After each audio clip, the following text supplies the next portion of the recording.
Olá! O livro do Apocalipse fala de um período conhecido como milênio. E a grande maioria crê que esses 1000 anos passaremos aqui na Terra, com Cristo Jesus governando este planeta. A Bíblia, quando nós lemos aqui em Apocalipse, no capítulo 20, o versinho 4, nos diz o seguinte: Em seguida vi alguns tronos, e os que estavam sentados neles receberam o poder de julgar. Vi também as almas das pessoas que tinham sido degoladas, porque haviam anunciado a mensagem de Deus e a verdade de Jesus. É a verdade que Jesus revelou. Elas não tinham adorado o monstro, nem a sua imagem, nem tinham recebido o seu sinal na testa ou na mão. Essas pessoas tornaram a viver e reinaram com Cristo durante os 1000 anos. Quando nós lemos esse texto aqui, aparentemente não dá a entender de onde vai ser esse milênio. Se é na terra ou se é no céu, quando viu-se tronos. O que realmente nós podemos compreender sobre esse período que a Bíblia fala? O milênio que vai acontecer por ocasião da segunda vinda do nosso Senhor Jesus Cristo. Esta e muitas outras questões você acompanha agora, pois está no ar, na mira da verdade.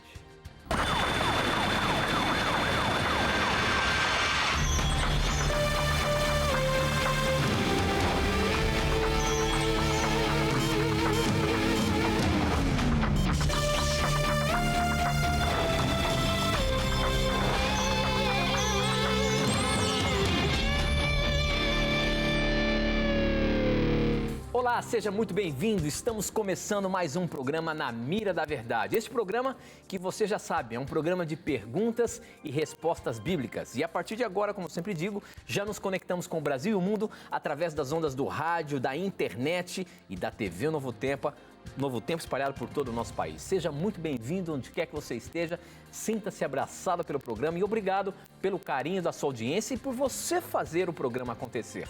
Porque, afinal de contas, são as suas perguntas, as suas dúvidas, os seus questionamentos que são colocados na mira. E quem tem que responder baseando-se na palavra de Deus é ele, professor Leandro Quadros. E aí, meu amigo, como está? Preparado para mais um programa onde vai receber aí muitos bombardeios?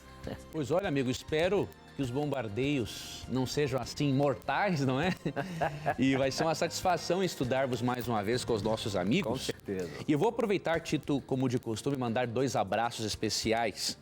O primeiro, eu quero mandar um abraço para a Júlia Moura Carl, da Igreja Central de Nova Friburgo, Rio de Janeiro. Ela mandou uma cartinha tão bonita, não é? Com uns desenhinhos, com umas estrelinhas para nós, não é? Então foi muito gostoso receber essa cartinha dela. Que Deus abençoe a Júlia, muito obrigado pelo carinho. E um abraço também para Leandro de Moura e também para Helena Moura. Eles são da igreja do Havaí, que é em Belo Horizonte, Minas Gerais. Que Deus guarde a vocês e obrigado por acompanharem o nosso programa.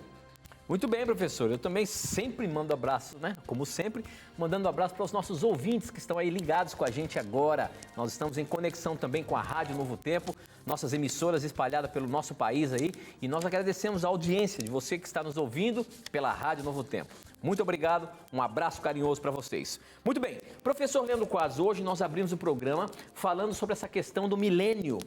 E a pergunta que chegou para a gente foi pelo Facebook. Quem mandou foi o Tony Mello e ele diz o seguinte: não perca o programa de vocês. Me chamo Antônio de Mello, moro em São Luís, no Maranhão, e a minha pergunta está baseada em Zacarias 14. Vejo que muitos pastores falam em um milênio messiânico. Eu não acredito que vá acontecer no futuro um milênio com Cristo reinando aqui na Terra, na segunda vez que ele vier. Mas como fica a questão deste capítulo de Zacarias 14? A questão é a seguinte, professor. Muitos acreditam que o milênio será passado aqui na Terra e que Cristo estará aqui governando. Como é que surgiu essa ideia? E, se não for isso, onde está baseado que o milênio será no céu?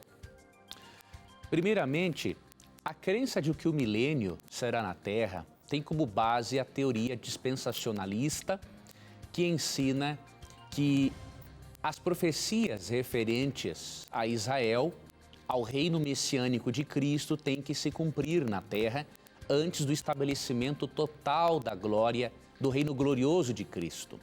Agora, obviamente, esta forma de interpretar a Bíblia é totalmente errada, porque a Bíblia não apresenta uma distinção entre o Israel literal e a igreja. Na verdade, quando estudamos a Bíblia, textos como, por exemplo, Gálatas 6,16, Mateus 16, 18, onde Cristo funda a sua igreja sobre os aspectos culturais judaicos, não é? Então nós percebemos na Bíblia que a igreja, na verdade, é a continuação do Israel de Deus. Tanto que a igreja, chamada por Paulo, em Gálatas 6,16, de Israel espiritual. Tendo isso como pressuposto, nós percebemos que as profecias em relação à nova terra restaurada, que teriam de se cumprir com Israel, não precisam necessariamente se cumprir com Israel, até mesmo porque eles, como nação, falharam. Agora essas profecias vão se cumprir com o Israel espiritual, que é a igreja. E por isso não precisamos imaginar que tenha de ocorrer um reino milenar de Cristo nessa terra antes do total reino glorioso ser estabelecido. Agora vamos analisar uma coisa importante. O milênio, ou os 1000 anos, são mencionados apenas em Apocalipse 20. Zacarias 14 não fala do milênio. Agora, tendo como base Apocalipse 20, nós precisamos analisar este capítulo, a doutrina do milênio, dentro da estrutura doutrinária do milênio, como encontramos no Apocalipse. Então, nós irmos a outros textos bíblicos em que não há menção do milênio, ignorando o contexto imediato do capítulo 20 de Apocalipse, não é uma postura correta. Então, o que nós vamos fazer? Antes de analisarmos um pouquinho mais sobre o milênio, os 1000 anos, em Apocalipse 20, vamos para o capítulo 19, porque o capítulo 20 é a continuação do que vem sendo tratado ali no capítulo 19. E quando você vai para o capítulo 19, especialmente a partir do verso 11, você percebe que o capítulo 19 fala da segunda vinda de Jesus Cristo. Cristo, diz aqui o verso 11, ele aparece, não é, como vindo montado num cavalo branco, ou seja, ele é apresentado como um rei triunfante que vem sobre este planeta para acabar com o pecado e as forças do mal. E diz aqui no verso 14 de Apocalipse 19 o seguinte: os exércitos dos céus o seguiam, vestidos de linho fino, branco e puro e montados em cavalos brancos. Ou seja, aqui é apresentado o Rei Jesus, nesta visão apocalíptica e simbólica, vindo com todos os anjos, não é? Então, esse texto apresenta o capítulo 19, a volta de Cristo, e depois a destruição dos ímpios, aqui a partir do verso 19 até o verso 21. É depois da segunda vinda gloriosa de Cristo é que vem o capítulo 20 mencionando os 1000 anos. Isso é muito importante porque isso nos mostra que os 1000 anos ocorrem depois da segunda vinda gloriosa de Cristo. Não há uma separação, diríamos assim, são eventos simultâneos. Jesus vem, destrói os ímpios e diz o Apocalipse 20, verso 1, não é, verso 2, que prendeu o dragão, a antiga serpente, que é o diabo, Satanás, e o acorrentou por 1000 anos. Lançou no abismo, ou seja, ele fica trancafiado aqui no planeta Terra, e isso ocorre depois da segunda vinda gloriosa de Jesus Cristo. No verso 4 diz que durante o milênio, o que vão acontecer com os justos? Vi tronos em que se assentaram aqueles a quem havia sido dada autoridade para julgar. Vi as almas dos que foram decapitados por causa do testemunho de Jesus e da palavra de Deus. Eles não tinham adorado a besta, nem a sua imagem, e não tinham recebido a sua marca na testa, nem nas mãos. Eles ressuscitaram e reinaram com Cristo durante 1000 anos. Perceba, depois da segunda vinda de Cristo, depois que os ímpios, de acordo com o verso 20 do capítulo 19, são destruídos, os justos reinam com Cristo por 1000 anos. Agora, esse reinado não pode ser aqui na terra, professor? Eu vou continuar agora mostrando que não. Primeiro, em João capítulo 14, dos versos 1 a 3, você deve de lembrar, amigo telespectador e ouvinte, que Cristo falou assim: não se preocupem, não se turbe o vosso coração, credes em Deus, crede também em mim. Na casa de meu Pai há muitas moradas. Se assim não fora, eu vou-lhe teria dito, pois vou preparar-vos lugar. E quando eu for e vos preparar lugar, voltarei e vos receberei para mim mesmo, para que onde eu estou, ou onde eu estiver, estejais vós também. Jesus fala em João 14, 1 a 3, que ele vem buscar os seus para que estejam com ele aonde ele estiver. Aonde Cristo está hoje, amigo telespectador e ouvinte? Na terra ou no céu? No céu, obviamente. Então é óbvio que os filhos, os justos, reinarão com Cristo durante os 1000 anos no céu, não na terra. Até mesmo porque a terra estará vazia, porque de acordo com o Apocalipse 20, só Satanás estará aqui neste abismo, diríamos assim. Mas então, só um pouquinho, professor, esse abismo que está falando aqui não é um inferno. Não, então é uma forma simbólica de mostrar que ele vai estar preso aqui na terra. Exatamente aqui é o abismo nesse momento, então? Aqui nesse contexto é isso. Aqui não tem nada de inferno, até porque ele não é torturado aqui, ele só está acorrentado e preso.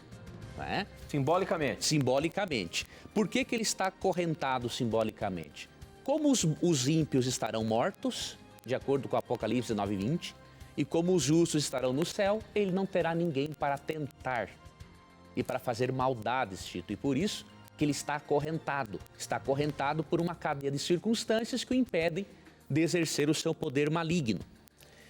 E uma coisa curiosa é que dos versos 7 ao 10 menciona o fim do milênio, o castigo de Satanás, e no capítulo 21 tem uma revelação importante. Depois do milênio, depois da destruição de Satanás, olha o que acontece. Então vi novos céus e nova terra, pois o primeiro céu e a primeira terra tinham passado e o mar já não existia. Veja, quando que passarão a existir os novos céus e a nova terra? Antes ou depois do milênio? Depois. Depois. Então isso indica, Tito, que a terra estará num caos total, de modo que Cristo não poderia reinar os 1000 anos com os justos aqui na terra, porque ela estará devastada pela destruição que terá sido feita na segunda vinda de Cristo. E depois da restauração da terra, olha o que acontece no verso 2, de Apocalipse 21. Vi a cidade santa, a nova Jerusalém, que descia dos céus, da parte de Deus, preparada como uma noiva adornada para o seu marido. Então aqui mostra claramente, a terra é renovada, a cidade santa desce do céu, foi para lá que Cristo levou os seus seguidores, por ocasião da segunda vinda, e portanto, se a cidade santa desce dos céus, vemos que o reino milenar será no céu e não na terra. Para finalizar e recapitular este assunto que é muito amplo, a sequência bíblica, amigo ouvinte e telespectador, é a seguinte. Cristo volta pela segunda vez, os ímpios são destruídos, são mortos, os justos levados ao céu.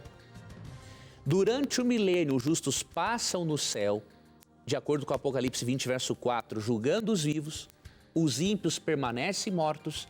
Depois dos 1000 anos, a terra é renovada para que depois a cidade santa possa descer sobre ela. Então, seguindo a estrutura da doutrina do milênio, analisada em Apocalipse 19 e 20, não tem como nós crermos na teoria do milênio terrenal. Não tem como crermos nisso. Por isso, convidamos os nossos irmãos cristãos e outras igrejas a voltarem-se para a Bíblia e a deixarem de lado essas opiniões que realmente não têm embasamento nas Escrituras. Muito bem, professor. Muito bem, o programa está apenas começando. Para você participar, você pode mandar as suas perguntas por SMS. O número é 12 981510101. 12 é o DDD.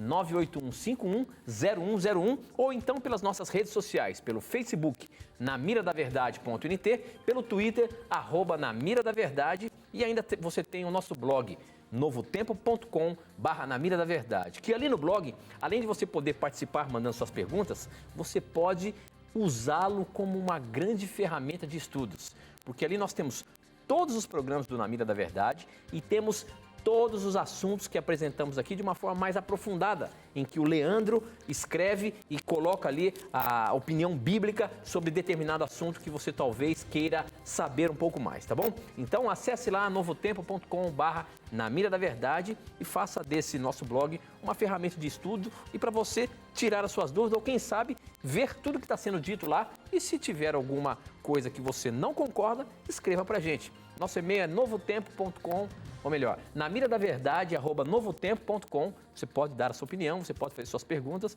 e mandar pra gente através do nosso blog, tá bom? Acesse lá e participe. Essa pergunta chegou aqui pelo nosso SMS. Deixa eu ver se tem o nome da pessoa aqui. A Patrícia Betim. E ela pergunta o seguinte: eu até acredito que quando morremos, voltamos ao pó da terra e ficamos inconscientes até a ressurreição. Mas não entendo Apocalipse 6:9. Que almas são estas? E a questão de que Jesus encontra o ladrão na cruz ou melhor, em que Jesus se encontraria com o ladrão no paraíso depois da sua morte. Por que Jesus fez esta promessa? Primeiro vamos ver ali o que está escrito em Apocalipse 6:9. O que ela está querendo saber aqui com respeito a Apocalipse 6:9, que diz o seguinte: então o Cordeiro quebrou o quinto selo e vi debaixo do altar as almas dos que tinham sido mortos, porque haviam anunciado a mensagem de Deus e tinham sido fiéis no seu testemunho. Professor Leandro Quadros, que almas são essas de mortos que foi visto lá no céu? São almas penadas, meu amigo? Se não existe morte, se não existe vida após a morte, que almas são essas apresentadas? E por que Jesus fez aquela promessa para o ladrão lá na cruz? Vamos lá. Primeiramente, Tito, é muito importante o nosso telespectador entender que a Bíblia apresenta uma visão holística, ou seja, integral do ser humano. No pensamento hebraico não há separação entre corpo, alma e espírito. Então, para nós lermos as Escrituras, precisamos ter os pressupostos hebraicos. Para a Bíblia, a natureza humana é algo integral, inseparável, e quando se separa, ocorre a morte, ocorre a inconsciência, não há funcionamento algum do cérebro e muito menos uma consciência fora do corpo. Tendo esse pressuposto, nós conseguiremos entender Apocalipse 6, verso 9. O termo almas aqui se referem, obviamente, o contexto nos mostra, se referem às pessoas que haviam sido mártires, mortes por causa da palavra de Deus. Usa-se o termo alma porque se refere a pessoas, não é? Não se refere a uma alma penada. Se nós lermos a Bíblia com os olhos gregos, aí nós vamos interpretar como sendo almas que sobrevivem fora do corpo. Agora, se nós lermos a Bíblia com os olhos da filosofia hebraica, veremos que essas almas são as próprias pessoas que morreram porque foram mártires. Outro detalhe, este texto é um texto simbólico. Por quê?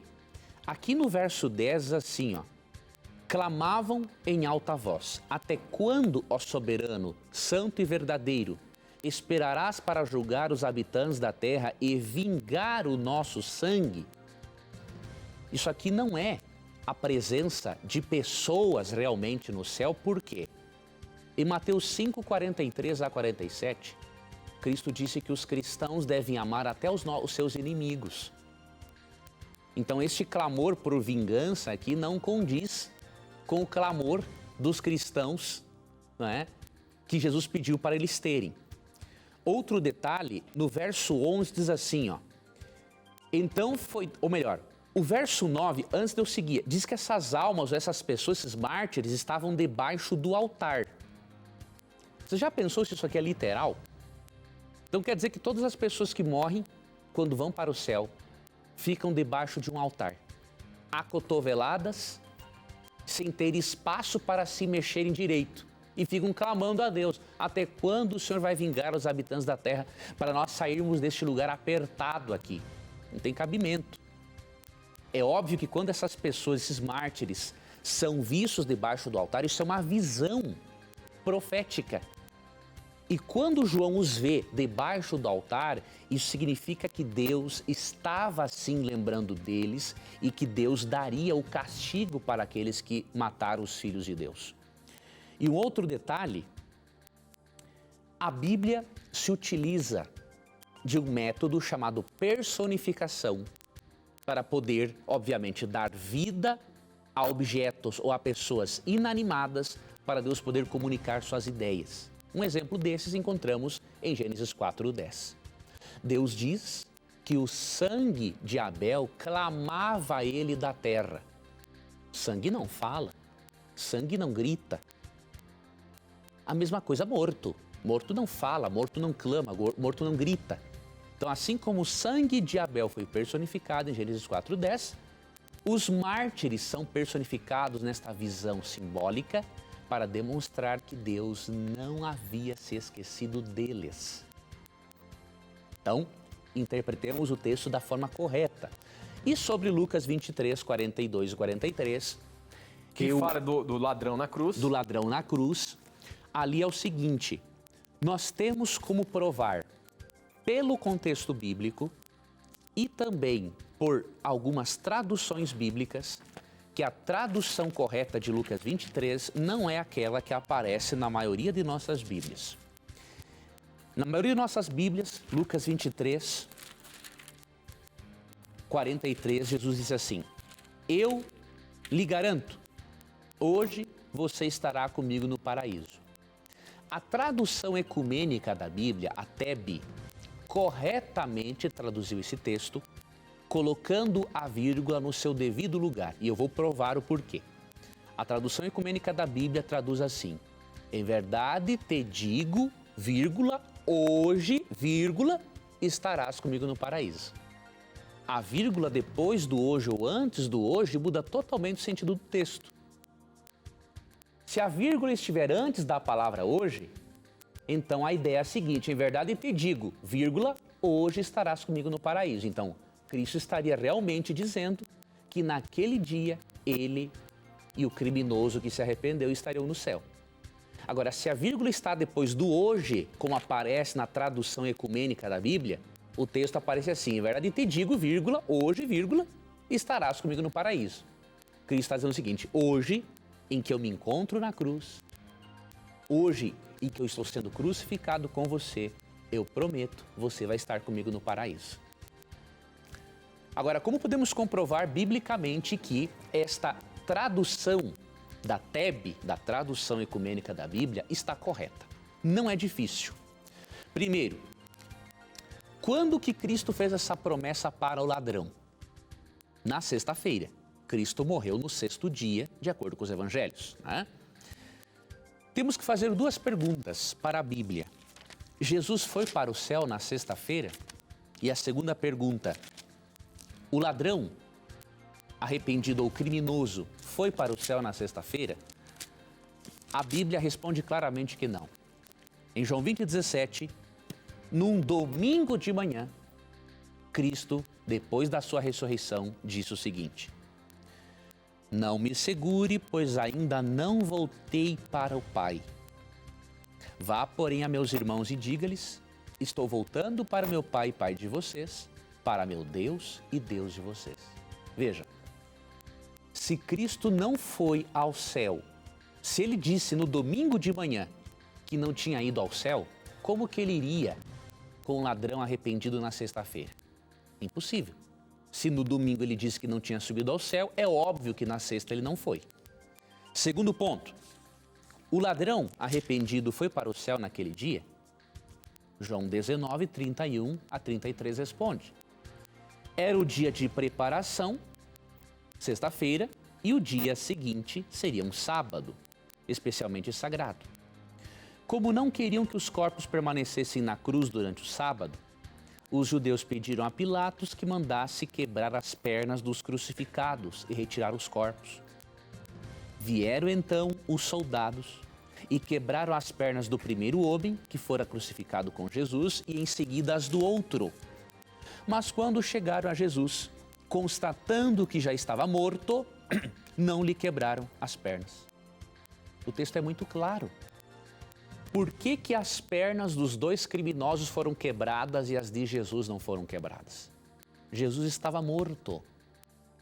Então quebrar as pernas dele seria desnecessário, porque ele não ia fugir da cruz mesmo.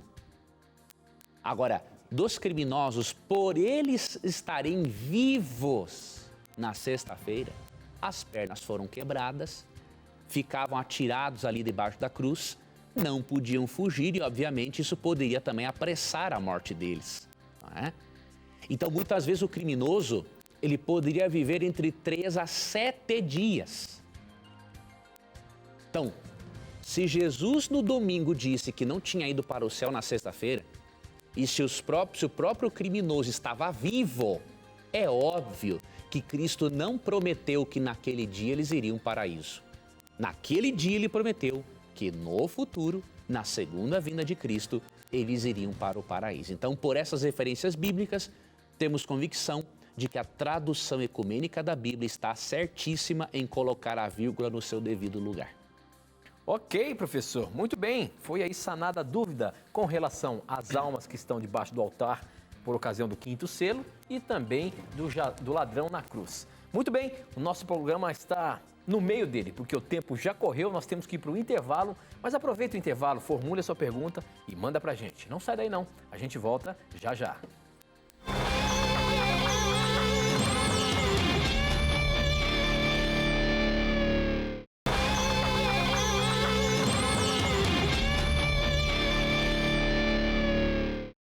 Já estamos de volta, este é o programa Na Mira da Verdade. Para você participar, você pode mandar as suas perguntas por SMS. O nosso número é 12 981510101. Ou então pelas redes sociais, pelo Facebook, namiradaverdade.nt, pelo Twitter, @namiradaverdade e ainda no nosso blog, novotempo.com/namiradaverdade. Essa pergunta que eu vou colocar na mira agora, ela chegou pelo Twitter. Quem mandou foi o Maurício, e professor, quero ver como é que você sai dessa. A pergunta dele é a seguinte: é verdade que Ellen White, essa Ellen White que vocês falam, era contra o casamento de pessoas de raças diferentes? Isso tem base bíblica? E aí, professor, que história é essa? Ellen White era contra o casamento de raças diferentes? Muitos críticos, não estou dizendo esse telespectador, esse ouvinte, né, mas há muitos críticos desinformados, né, que pegam uma citação de Ellen White, onde ela comenta, onde ela não recomenda o casamento entre brancos e negros num contexto de segregação racial muito forte nos Estados Unidos. E aí, com base nesse texto, eles acabam dizendo que Ellen White era racista e coisa parecida. Primeiro, isso é um absurdo. Quando Ellen White não recomendou o casamento entre brancos e negros naquele contexto de segregação racial, ela mesma diz no contexto que ela queria evitar que os filhos que viessem resultado daquela união sofressem juntamente com os pais por causa do racismo. Então ela deu uma recomendação num contexto social muito específico que eles se encontravam. E que Ellen White não era racista, basta ler os seus escritos. Por exemplo, Ellen White, certa vez, fez um trabalho, juntamente com um dos seus filhos, através de um navio chamado Morning Star, onde ele saía, o filho de Ellen White, nesse navio, para evangelizar e alfabetizar as comunidades negras ribeirinhas nos Estados Unidos. Em outra ocasião, Ellen White disse que o nome do branco, o nome do negro, o nome do índio, o nome do pele vermelha estão ao lado do outro no livro da vida. Então, nunca Ellen White foi racista. Ela só deu um conselho específico numa situação emergencial. E por isso, os críticos fariam bem, não é, em serem mais honestos e transparentes nos seus estudos, não é, mais assim precisos nos seus estudos, analisando o contexto cultural da citação para não difamarem Ellen White desnecessariamente. Ok, professor. Muito bem. Essa pergunta aqui chegou pelo nosso Facebook. Quem mandou foi o Yader Souza. E ele pergunta o seguinte: já algumas vezes o relato em que Davi, ou melhor, já li algumas vezes em que o relato, já li algumas vezes o relato em que Davi é castigado por levantar o censo sobre Israel. Mas não consigo entender o motivo disso ter sido considerado pecado perante Deus. Gostaria que o senhor respondesse. Professor, esse texto onde diz ali que Davi foi condenado por ele ter feito o censo, por que aparentemente Deus condenou isso, professor? Ele quer entender aí exatamente o que é isso. Isso está lá em 2 Samuel, onde é que está? Ele repete em 2 lugares. Deixa eu dar uma olhada aqui. O primeiro deles é 1 Crônicas 21 e o segundo relato está em 2 Samuel 24, né? Verso 1. Agora, por que Deus castigou Davi por isso? É o seguinte, amigo telespectador. Quando o rei Davi levantou o censo, ele estava contando o povo. E com qual propósito? O levantar o censo era fazer uma contagem do povo para ver quem estava capacitado para a guerra. Deus havia prometido ao rei Davi que ele teria paz, que ele não precisaria mais de poder bélico para se defender das nações pagãs. E o que Davi fez ao levantar o censo?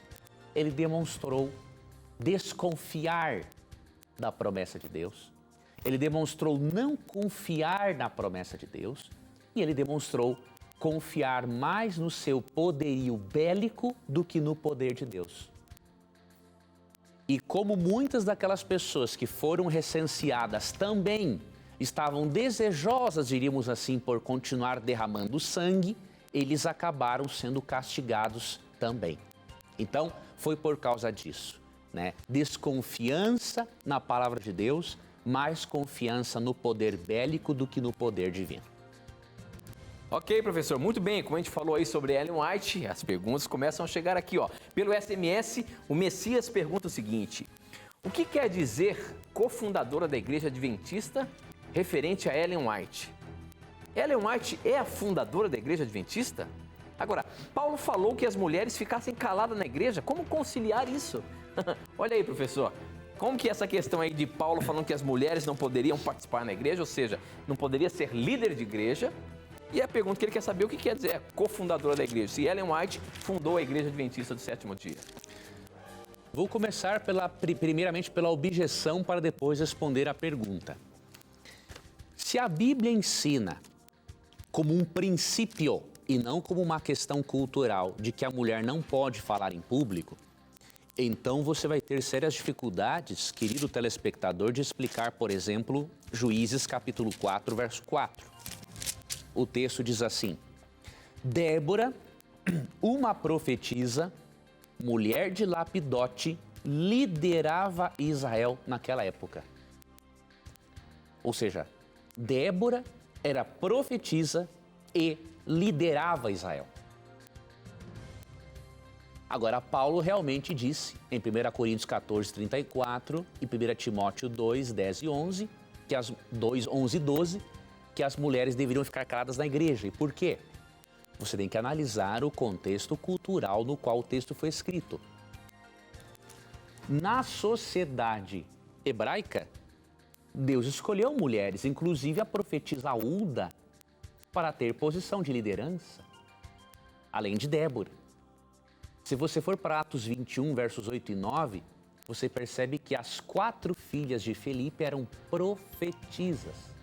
Tem como profetizar sem ser em público? Não tem como. O profeta exerceu seu dom na igreja. Paulo, quando disse para a mulher não exercer liderança, ele fez num contexto em que nas sociedades gregas, uma mulher falar em público era desonroso. Era desonroso diante da sociedade, pois era uma evidência de desrespeito para com o marido ou para com o pai ou o irmão mais velho, caso a mulher estivesse sobre os cuidados do irmão mais velho. Então Paulo simplesmente deu uma orientação que diz respeito a um princípio de decoro perante a sociedade. O princípio de decoro, de não escandalizar a sociedade, é o mesmo para todas as épocas. Agora, a forma como ele se aplica muda. Então, nas sociedades gregas, a mulher não deveria falar em público. Então, Paulo não quis entrar em conflito com essa cultura, porque isso ia o quê? Criar mais barreiras para o evangelho. Agora, em outros lugares da Bíblia, até mesmo em Atos 21, 8 e 9, você vê que a mulher exercia, sim, liderança, assim como Débora, assim como Uda. Então, considerando isso, não há um problema nenhum em Ellen White ser cofundadora do Adventismo. O que é ser cofundadora? É fundar com, ou seja, ela juntamente com seu esposo Tiago White e José Bates, não é? Foram os fundadores principais, digamos assim, do movimento adventista. E isso em nada contradiz a palavra de Deus. Pelo contrário, o avanço da Igreja Adventista, a contribuição da Igreja Adventista para aliviar o sofrimento do próximo por meio da sua obra de assistência social, a contribuição da Igreja Adventista para a educação do povo brasileiro por meio das suas muitas escolas, a contribuição da TV Novo Tempo para o aumento da qualidade de vida das pessoas, é prova clara de que quem guiou Ellen White, José Bates e Tiago White na fundação desse movimento foi Deus. Obviamente que o diabo não foi. Ok, professor. Muito bem. Essa aqui também chegou por SMS e ele pergunta o seguinte: por que a igreja prega a salvação através de doações ou dízimo? Essa aqui é uma dúvida muito constante, porque hoje nós vemos na televisão a questão da religião sendo explorada financeiramente. E quando a Bíblia diz que o evangelho deve ser pregado e que os dízimos devem contribuir para que isso aconteça, as pessoas hoje acabam não dando valor, justamente porque as coisas são apresentadas de forma errada, muitas vezes na televisão. Como que a Bíblia pode nos orientar? A pergunta dele é a seguinte: por que a igreja prega a salvação através das doações e do dízimo? É importante termos um cuidado, querido telespectador, com esta afirmação, porque muitas igrejas não pregam isso. Por exemplo, se você analisar a doutrina da Igreja Adventista Sétimo Dia, que é a Igreja da Novo Tempo, se você analisar a doutrina batista, a doutrina metodista, doutrina católica, a doutrina da Assembleia de Deus, da Igreja Brasil para Cristo, presbiteriana e por aí vai, um monte de igrejas cristãs, ninguém ensina a salvação pelo dízimo, né? Agora, há sim certas denominações com uma ênfase na teologia da prosperidade que ensinam que a pessoa recebe o favor de Deus e as bênçãos dele somente se dizimar.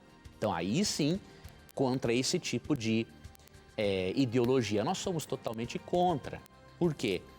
O sistema de dízimos na Bíblia tem a ver com a adoração e de ofertas também. Eu vou ler somente um texto que se encontra em Êxodo 25, 1 e 2, que fala que a oferta faz parte da adoração a Deus e é uma coisa voluntária. Disse o Senhor a Moisés: diga aos israelitas que me tragam uma oferta. Receba de todo aquele cujo coração o compelir a dar. Olha que interessante. Deus pede para o povo trazer uma oferta como parte da adoração. Esta oferta é destinada para o templo, né?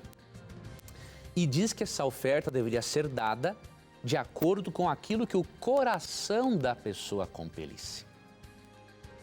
Então, o sistema de dízimos e ofertas é algo bíblico, porém a Bíblia ensina que, por ser uma manifestação de adoração e de um coração grato a Deus, e isso tem que ser voluntário, não sobre pressão, não sobre ameaças, né?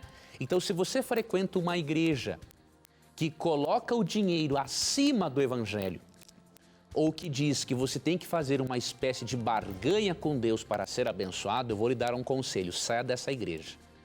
Essa igreja não está levando a sério o evangelho bíblico.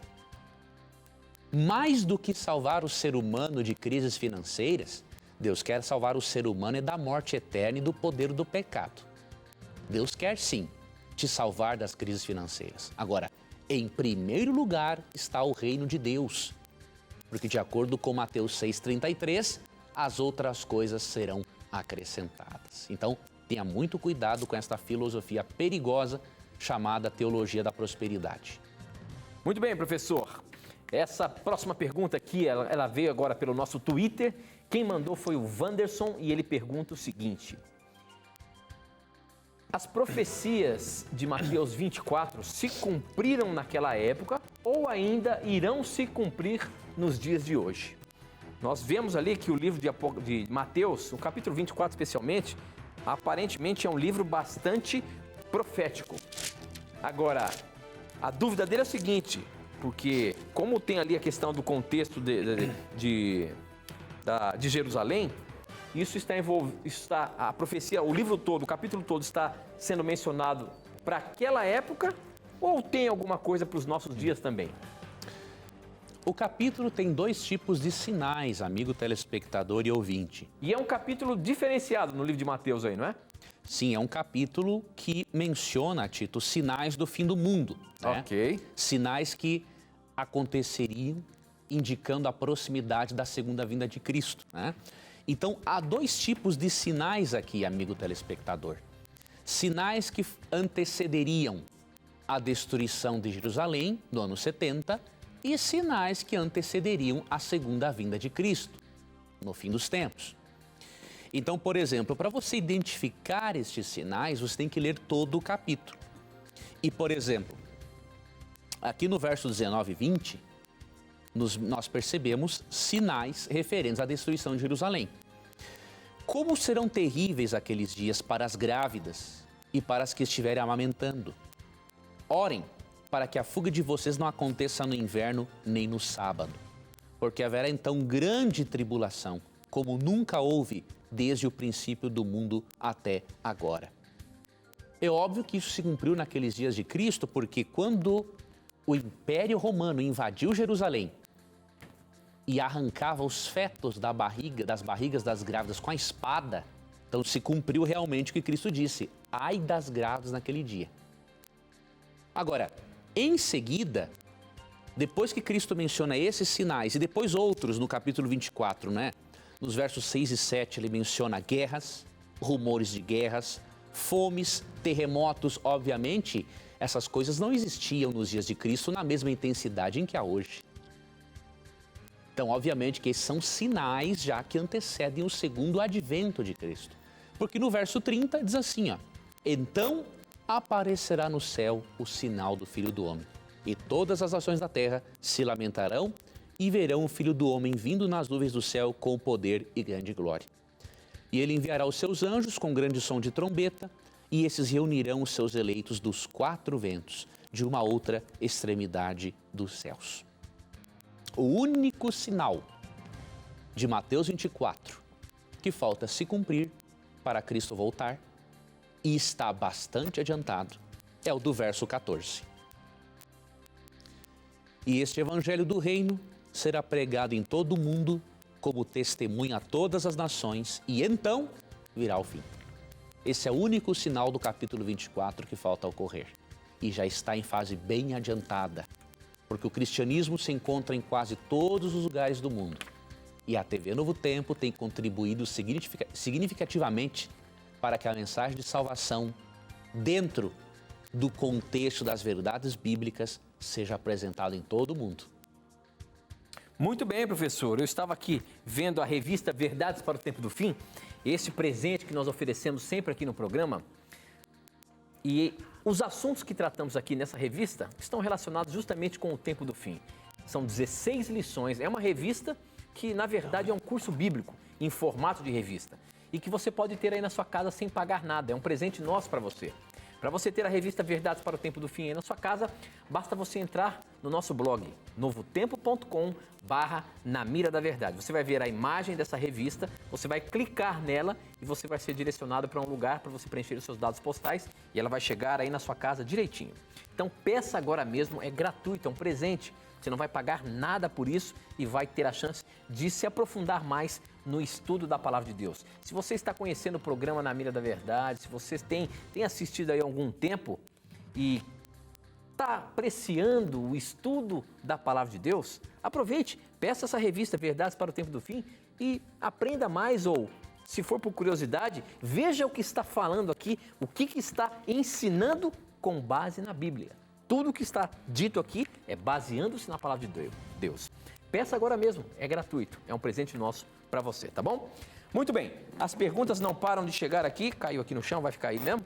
Essa chegou por nosso SMS, deixa eu ver se tem o nome da pessoa aqui, o nome dele é Johnny, e ele pergunta o seguinte: sendo o Espírito de Deus uma entidade, então devo aceitar que o Espírito de Paulo, ausente de seu corpo, estava na igreja de Coríntio?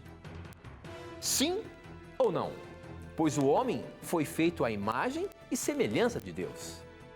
Olha só a questão, a perguntinha capciosa.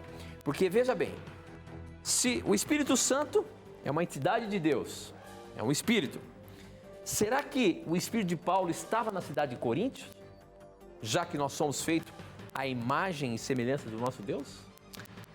Essa pergunta parte de um pressuposto totalmente equivocado. E qual é esse pressuposto?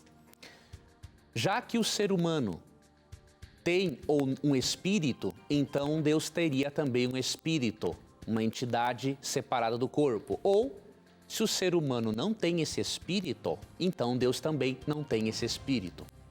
Esse pressuposto é equivocado por dois motivos. Primeiro, porque está igualando o ser humano a Deus.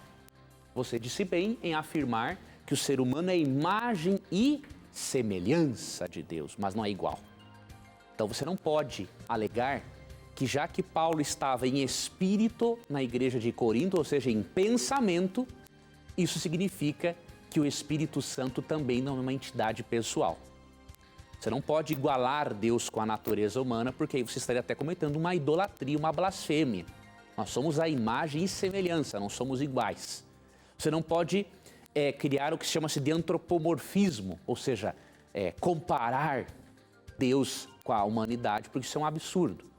O segundo motivo que demonstra o erro da sua análise é a seguinte: a Bíblia não diz que o espírito de Paulo ou seus pensamentos podem sobreviver fora do corpo ou têm características humanas separadas do próprio Paulo. Agora, sobre o Espírito Santo, a Bíblia é extremamente clara. Vou ler aqui um texto para você. 2 Coríntios, capítulo 13, verso 13, é um texto que demonstra ser impossível, vou repetir, impossível crer que o Espírito Santo seja só a mente de Deus ou algo que emane de Deus. É um absurdo crer numa coisa dessa. 2 Coríntios 13, 13 diz assim: que a graça do Senhor Jesus Cristo, o amor de Deus e a comunhão do Espírito Santo sejam com todos vós. Primeiro, esse texto menciona 3 pessoas distintas. Se a sua interpretação estivesse correta, então Paulo estaria dizendo assim, que a graça de Jesus, que o amor de Deus e que a comunhão do seu pensamento ou do seu espírito imaterial esteja convosco. Absurdo. 3 pessoas distintas. Segundo ponto, o termo comunhão no grego vem da palavra koinonian. Esta palavra só é empregada na Bíblia a seres pessoais capazes de se relacionarem com outros seres. Então, se Paulo quisesse dizer que o Espírito é só algo que emana de Deus, ou é o pensamento de Deus, Jamais ele teria usado koinonia. Quando Paulo usa koinonia no grego, ele está dizendo que o Espírito Santo quer ser o seu parceiro, o seu companheiro. E um outro detalhe muito importante para você ter em mente. Em Atos 5, 13 e 4, a Bíblia diz que mentir ao Espírito Santo é o mesmo que mentir para Deus. E Jesus falou em Mateus 12, 31 e 32, que blasfemar contra o Espírito Santo era mais grave que blasfemar contra o Cristo encarnado. Eu lhe pergunto, blasfemar contra o pensamento de Deus, algo totalmente etéreo, é mais grave do que blasfemar contra a segunda pessoa da divindade? Óbvio que não. Se blasfemar contra o Espírito é algo grave, e se pode blasfemar contra o Espírito, é óbvio, ele é Deus, ele é uma pessoa distinta de Deus o Pai. Então, meu amigo, mude os seus pressupostos, porque eles estão bastante equivocados à luz da Bíblia. Muito bem, professor. E olha, o nosso tempo já está quase no finalzinho, temos ainda mais 2 ou 3 minutinhos. A pergunta chegou pelo Twitter. E como nós começamos abrindo falando sobre o milênio, o Tiago pergunta o seguinte: quando Satanás estiver preso aqui por 1000 anos, ele estará sozinho ou seus anjos vão ficar com ele? E aí, professor? É só Satanás ou realmente todos os demônios estarão aqui presos? Muito boa pergunta. Os demônios estarão também com ele pelo seguinte: 2 Pedro 2,4 diz assim: Deus não perdoou aos anjos quando pecaram, senão que os guardou em abismo de trevas, reservando-os para o juízo. Então, sendo que o juízo de Satanás é depois do milênio, de acordo com o Apocalipse 20, verso 10, óbvio que os demônios estarão com ele depois do milênio e estarão com ele também antes. Então, a terra estará devastada e Satanás e seus anjos presos aqui neste mundo. Muito bem, professor. Muito bem, nós não temos mais tempo para responder nenhumas perguntas, mas eu quero agradecer muito a você que tem acompanhado a gente, que tem feito o programa Na Mira da Verdade acontecer. Porque as perguntas que vocês estão mandadas, talvez você tenha mandado aí, assim, mais de 10, 15, 20 vezes e a sua pergunta ainda não foi pescada, como eu tenho dito aqui. Não desanime, mande a sua pergunta. Acompanhe o programa, participe, porque é você que faz o programa acontecer. E a qualquer momento, a sua pergunta vai chegar. A gente recebe, em média, mais de 1000 perguntas por programa. E quem sabe a sua pode estar aí nesse meio e a gente vai pegar. Mas eu queria agradecer de coração por você fazer o programa acontecer e por você mandar as suas dúvidas pra gente, tá bom? E eu queria fazer um apelo a você. Se você gosta do programa Na Mira da Verdade, conheça e não conhece ainda a Igreja Adventista, conheça uma igreja adventista, vá assistir uma programação, eu tenho certeza que você vai se identificar, assim como tem se identificado com o que a gente apresenta aqui na TV Novo Tempo. Muito obrigado pelo carinho da sua audiência, muito obrigado por você participar com a gente aqui desse estudo profundo da Palavra de Deus. Que Deus te abençoe. Professor, infelizmente o nosso tempo acabou e a gente vai se encontrar no próximo programa. Fique com Deus, Tito. Um abraço, amigo telespectador e ouvinte. Não se esqueça que aqui neste programa, sempre que você tiver a coragem de perguntar, a Bíblia terá coragem de lhe responder. E aqui você já sabe, sempre os seus questionamentos, as suas dúvidas estarão na mira da verdade. No nosso próximo encontro. Tchau.